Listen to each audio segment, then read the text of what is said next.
Hey everybody, this is Brian again here. Welcome to my YouTube page, and thanks again for coming to my YouTube page. Tonight's podcast is a fantastic podcast. We're going to feature Juliet Cameron once again, but tonight, on the podcast, we're going to talk about her book, Falling Upward: A True Story, which would be this book right here. Wonderful, wonderful novel written by Juliet.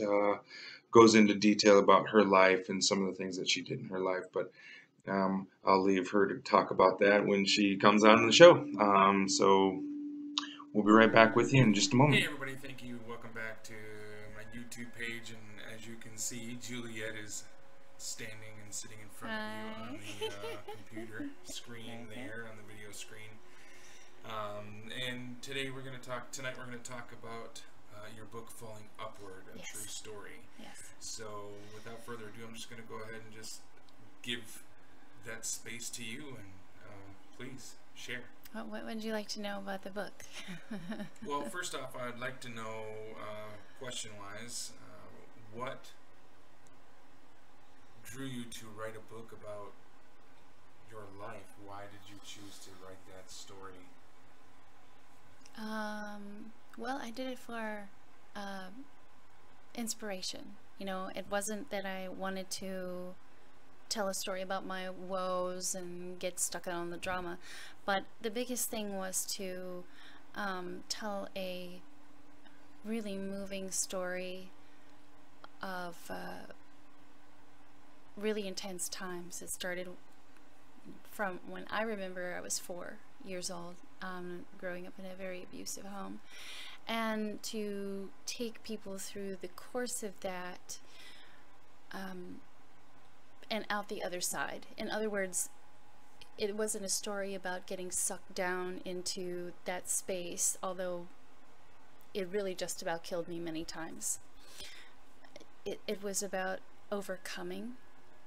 And then as people, so many people think that their life is just too hard, too bad, there's no way they can come out of it, or since their parents were a certain way or the people that raised them were a certain way, they'll be kind of predisposed to being the same or not getting a very good deal in life.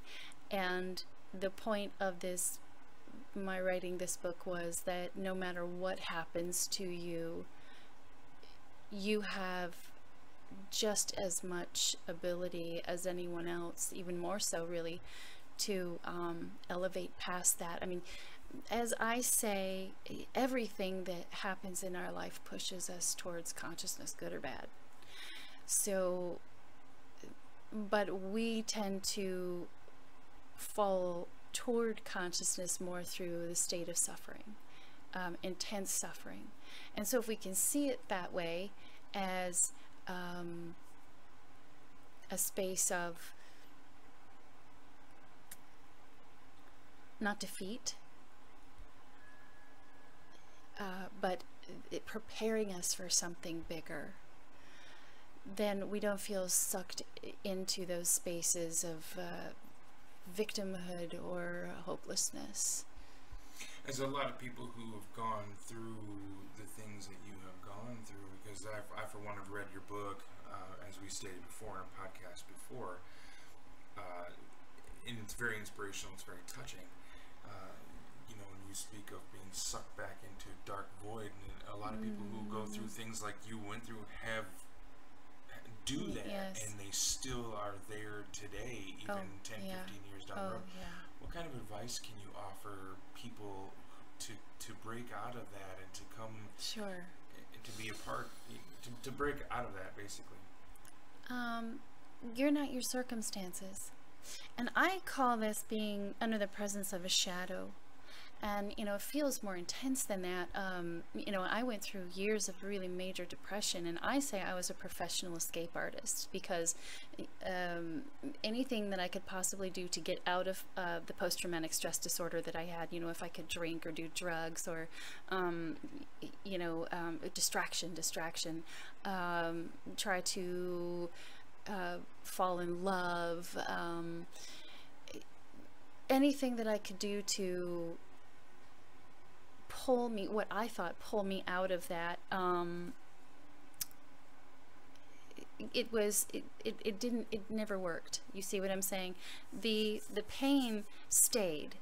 And so I would say that, you know, when you're under this suppression, a lot of people think that's the end of it. This must be the way it is. You know, I need to take a bunch of drugs, and you know, I'm just going to be in therapy for the rest of my life, and or I just can't handle this, and I can't wait till the weekend so I get completely sloshed because I can't deal with my reality. And that's actually not reality at all. But you know, it's what we've been conditioned to believe is reality. We've been conditioned to believe that your circumstances dictate who you are as an identity. And that would mean that I was an abused child, and I was an alcoholic, and I was a drug addict, and I was all of these things, and none of that makes you feel good. You know, if you and it doesn't give you much hope. You see what I'm saying? We're so much bigger than that. Right. And it really, what ends up manifesting early on, if we're hurt or tortured as children, is that there's a great amount of fear and pain that resurrects very early, which is not what you want for your children. And you know, in a regular circumstance, that usually comes out more in adulthood by society and their standards and conditioning, and kind of gets stuck under peer pressure and that stuff, and the pain body gets activated then, because it usually lies dormant unless it's pushed through with, you know, parents who are aggressive and pretty much asleep themselves. So I would say this, it's a shadow that you can walk out of. Now, nobody said that was going to be easy, and that's the truth of it. Seriously, that's the truth of it, that you are going to have to work. But knowing how to do that, and it starts with being able to see it as, I am not my pain, I am not my situation, I'm not the shadow that hangs over me in this moment that's grown. You see, because wherever our attention goes, that's where things are going to grow. So if we're always in pain, and we're always fearful, and we're scared in life, that grows, and we build more of that in that direction. And it isn't until we start to become aware that there's a possibility that even with all that happening, there's a glow, and there's that inner knowing that's always so deep inside that goes, I'm worth more than this. I know I'm better. I know that I'm a spiritual being. I know that I deserve prosperity and love and passion, and I have so much to give in life, and I just want this this freedom to live and be myself. And then who is me? You know, because generally that's the question people get lost in if you say, well, who are you? And they give you this big, oh, I'm the doctor, or, and they give you these but if I say, well, what are you beyond that? And then there's this void. They go, it's kind of like short wiring, because the mind can't even go there. But there's an inner knowing of, and almost a dualism, where you're not your mind, but then who are you? See, you know what I'm saying there? Absolutely. And I don't mean to interrupt you. Not at all. But it's amazing where you are today, as opposed to, I'm sure, 20 years 20 ago. years ago, yeah, or even less than that. I just want to read a passage from your book. Sure.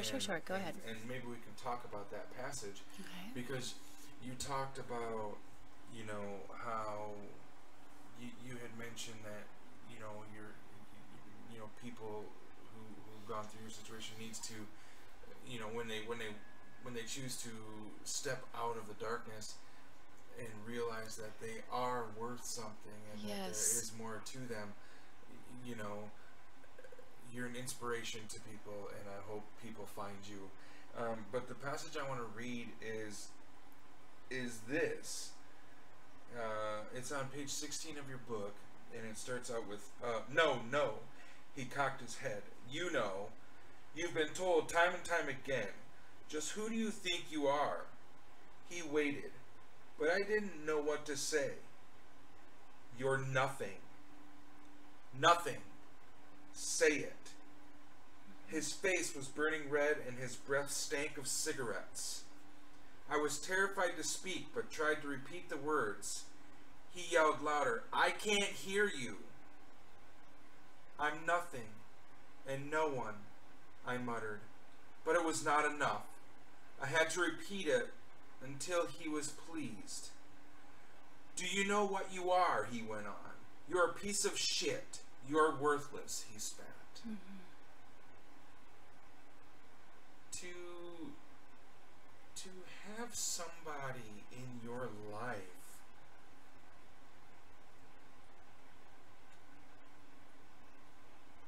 constantly, and I'm sorry that, you know, It's okay. I don't want to bring up any bad memories. It's okay. And I know you've let those things They belong go. in the past. Absolutely. Yeah.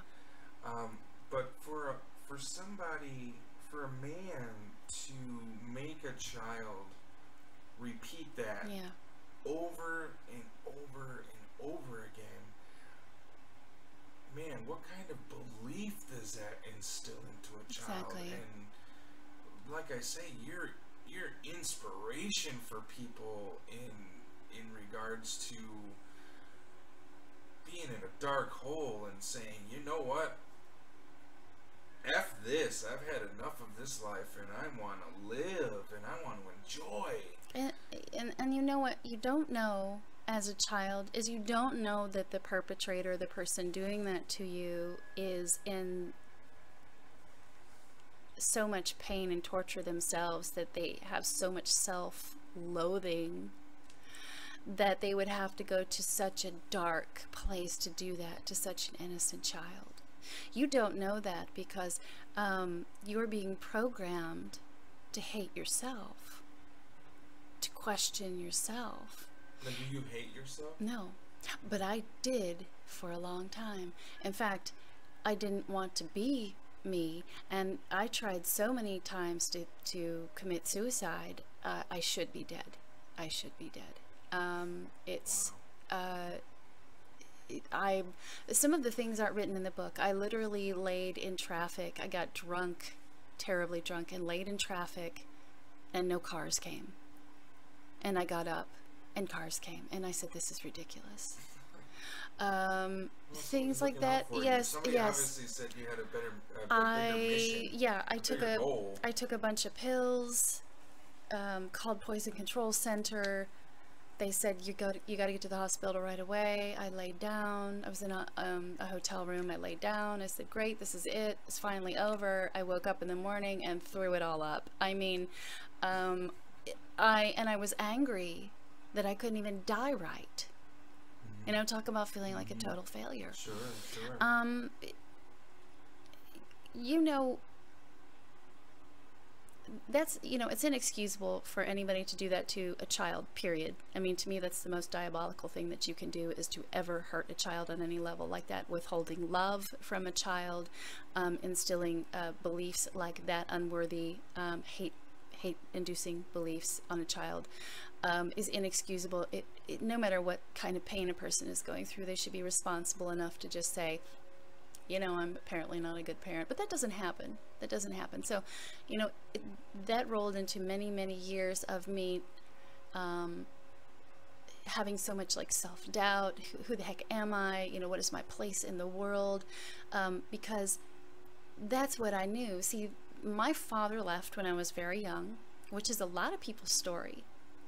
And my stepfather was the one that picked up, and that was how I associated men. Big, overbearing, aggressive, angry, short-tempered. So I didn't, you know, though I really wanted love from men, they couldn't be trusted. Sure. And that was a double-edged sword. Well, of course. I mean, a person in your position, how could you trust a man, really, after you've been treated like that by a man? So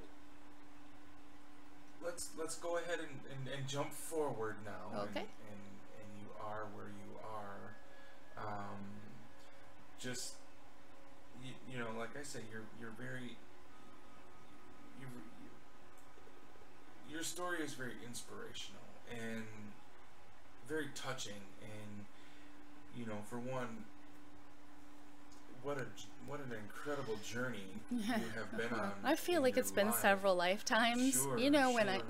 you know, I'm in my 40s. When I look back on it, I think, God, it felt like easy. That felt like 2 lifetimes stuck right in there. And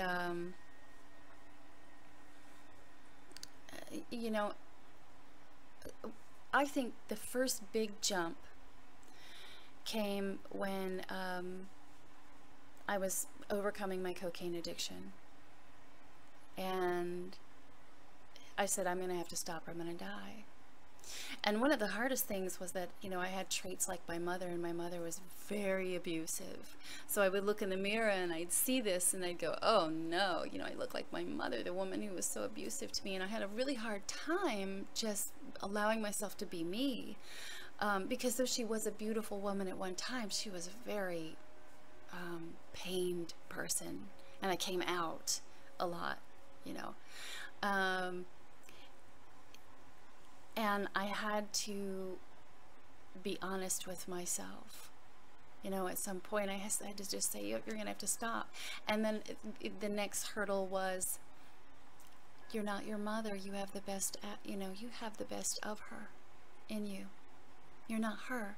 But if she were to be great and she were to be beautiful, that would be you. And that was enormous, you know, because it took me off the hook of, I must be like my mother, I look like my mother, oh my God, I can't do, you know, it kept bringing back those memories. And so in flipping that, I realized that the best of her was born in me. And then I could allow myself that joy. But up until that point, it was a lot of, I don't want to even look at myself. You know, how can I change my hair color? How can I do, you know, all of these ways to change myself so that I could, I try to rearrange who I was, which is not even possible. It isn't possible. No, because you're born of you. And right, exactly. So with that in mind, I know you have a website. And I know you're doing a lot of things. Oh gosh, yes. You know, through all of the things that you've been through in your life, you now have become a spiritual teacher. You've become a healer. You've become an author now, and you know, and a motivational speaker, which is fantastic. Yeah. I mean, you're doing so much work. What is one of the ways that you can help others on an individual basis? You know, I saw on your website that you do one-on-one sessions. I do. Skype. Yeah. Can we talk about that a little Sure. bit? What does that entail? Well, first of all, it's important to know that I think everybody goes through things. Well, it's true. Everyone goes through things for a reason, even if you don't know what that is. There's no sporadic things that happens, you know, there's no coincidences. It's all unfolding. And so everything I experienced, I realized was like this diverse lineage, this line of junk, okay, at first. And then I went, I believe I can be empathetically understanding and compassionate for just about everybody on this planet. I've gone hungry, I've been homeless, I've been beaten, I've been raped, I've been stabbed, I've taken drugs, I've been an alcoholic, I've tried to kill myself, I've tried to, you know, all of these things that led me there. On yourself. Yes, and all of these things, you know, I've lost a child, and I realized that I'm talking to everyone else out there about how to not just cope with it, you know, just get over it. No, I'm not talking about that. I'm talking about waking up out of it, being free of it, so that it no longer becomes this weighted satchel that you carry around with you every day, breaking your back. So, in knowing that there was no other place for me to go except up, which is why the book's called Falling Upward. Because I was down at the bottom, And I never lost hope inside. There was always this space of love, and I am so grateful for that. I never lost it. I always, even through the worst, darkest moments, I loved, and I needed to love, and I had compassion, and I saw the world through that.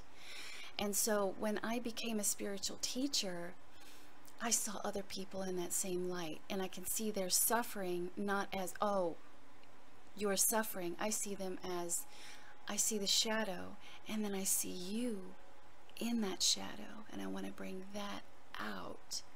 And so in the sessions, when we're talking about that, that's what we're doing, is I'm really just connecting you. I'm really just plugging into the generator, okay, or flipping on the light switch, however you want to say it. You know, even if you've been on the course of enlightenment for a while and you're like, gosh, I just don't know why I'm not really getting there. What the heck is it? You know, that's the moment that I can help you go, let's see where we're at. Okay, I mean, no more screwing around. Nobody wants to have years and years and years to do this garbage. Let's get it over with. I mean, if you're gonna face it off, if you're gonna face yourself off, just do it already, because it's not gonna last. It's gonna be bad, and then it's gonna be over. The lie is that you think that you're going to come to it and it's never going to end. You know, you're going to have this suffering is going to go on and on and on and on. You're going to be working on this enlightenment thing till you're dead. And it isn't true. It took me 7 days. Now, it took Eckhart Tolle a night. You see what I'm saying? And it all varies. But the point here is that when you're a spiritual teacher, like we had talked before, you find the shortest, fastest, quickest way with the least amount of effort to get there, because that is what you want for other people. Once you experience it yourself, you're like, you have to taste this. You have to come to the party, man, because you are stuck on the other side and it's just not fair. You know, and you don't want to see any more suffering. Absolutely. So the one-on-one sessions are, and for, I mean, when you're talking about, you know, it's not thousands of dollars. So you know what I'm saying? So that's fantastic. You would think that something like that would cost, be, because some people are charging that. $500 an hour or whatever. Yeah, some people are charging that. So the last question before we close out the podcast here.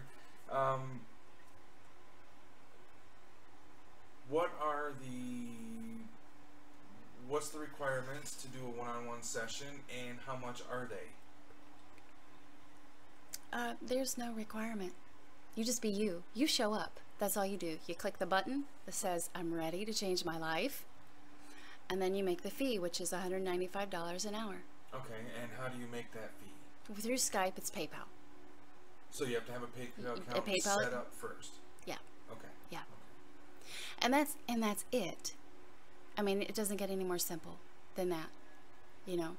And if you've got questions, you send me an email, of course, and you know, we have a team that gets back to you. So it's that easy, and you come as many times as you need. But my objective of it is that you don't have to come back often, okay? Because I'm not here to take your money. I'm here to help you. I'm here to help you because that's what I want to do. My mission in life is not to sit here and with my hands out and say, well, I'm just going to give you this, and I'm going to wait around and I'm going to charge you more to give you this. Well, no, I want to give you everything you're asking for. And all I'm doing is helping you see it. So you already know it. It's just in the shadow. It's just in the shadow. You know, so that's it. We're just walking the steps. And when I feel that, you know, I mean, I wish that more spiritual teachers would just do this one-on-one, but I know a lot of them are super busy. And a lot of them are really, you know, and I can't say that that's not going to happen with me, but I really do want to keep these active, because there's a lot of people that are like, you know, I go to these workshops and stuff, but I don't have the option to stand up and just ask this question for myself. And I think it's fair that if somebody is really going through it and they're like, man, I keep beating my head against the wall and I keep paying this money to go to workshops, and I you know, help me. And so that's why they're there. That's why they're set up, so you don't have to really leave your home. You flip that computer on and you get on it. So well, I hope that answered your question. That did answer the question, and that's fantastic.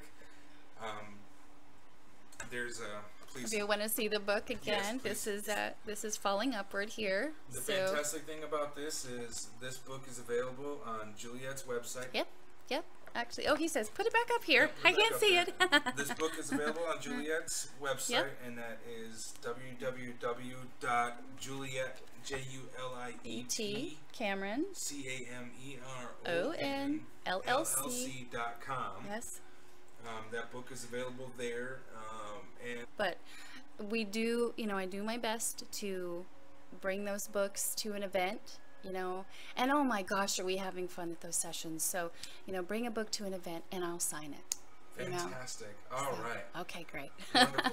Thank you so much. You're very Juliet, welcome. For being on my podcast one more time, and again, very inspirational, and I wish you many blessings on your. Thank you. On You your too. journey. Thank Very you much. so Blessings much. to you too. Thank you. And everybody out there as well. Okay, hang in there, everybody. Peace.